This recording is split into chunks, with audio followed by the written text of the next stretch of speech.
Popcorn ಮಾಡ್ತೀವಲ್ಲ ಹಾಗೇನೆ ಈ ಚುರುಮುರಿನ ಮಾಡಿಕೊಂಡು ಮೂವಿ ನೋಡ್ತಾ ಎಂಜಾಯ್ ಮಾಡ್ಕೊಂಡು ತಿನ್ಬೋದು. ಇದನ್ನು ಹೇಗೆ ಮಾಡೋದು ಅಂತ ನೋಡೋಣ.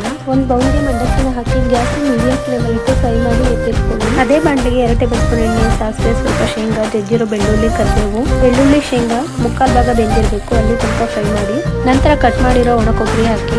ಕಾಯಿ ಬೇಗ ಕಪ್ಪಾಗ್ಬಿಡುತ್ತೆ, ಹಾಗಾಗಿ ಶೇಂಗಾ ಸ್ವಲ್ಪ ಫ್ರೈ ಆದ್ಮೇಲೆ ಹಾಕೊಂಡು ಫ್ರೈ ಮಾಡಿ ನಂತರ ಸ್ವಲ್ಪ ಹುರ್ಗಡ್ಲೆನ ಹಾಕಿ ಬಾಡಿಸ್ಕೊಂಡು ಗ್ಯಾಸ್ನ ಆಫ್ ಮಾಡಿ ಬಿಸಿ ಇರಬೇಕಾದ್ರೆ ಖಾರದ ಪುಡಿ, ಉಪ್ಪು, ಅರಿಶಿನ ಪುಡಿನ ಹಾಕಿ ಚೆನ್ನಾಗಿ ಮಿಕ್ಸ್ ಮಾಡಿ ಫ್ರೈ ಮಾಡಿರೋ ಮಂಡಕ್ಕಿನ ಹಾಕಿ 1 ಟೀ ಸ್ಪೂನ್ ಹುರ್ಗಡ್ಲೆ ಪುಡಿ, ಅರ್ಧ ಟೀ ಸ್ಪೂನ್ ಸಕ್ಕರೆ ಪುಡಿನ ಹಾಕಿ ಮಿಕ್ಸ್ ಮಾಡಿದರೆ ಟೈಮ್ ಪಾಸ್ ಮಂಡಕ್ಕಿ ರೆಡಿ. ಇದನ್ನು ತುಂಬ ಸಿಂಪಲ್ ಆಗಿ ಈಸಿಯಾಗಿ 5 ನಿಮಿಷದಲ್ಲಿ ಮಾಡ್ಕೊಂಡ್ಬಿಡ್ಬೋದು.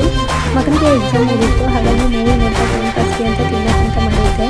ತುಂಬ ರುಚಿಯಾಗಿತ್ತು. ಈ ವಿಡಿಯೋ ಏನಾದರೂ ಇಷ್ಟ ಆಗಿದ್ರೆ ಪ್ಲೀಸ್ ಒಂದು ಲೈಕ್ ಮಾಡಿ, ಶೇರ್ ಮಾಡಿ, ಕಮೆಂಟ್ ಮಾಡಿ, ಹಾಗೆ ಫಾಲೋ ಮಾಡಿ. Thank you.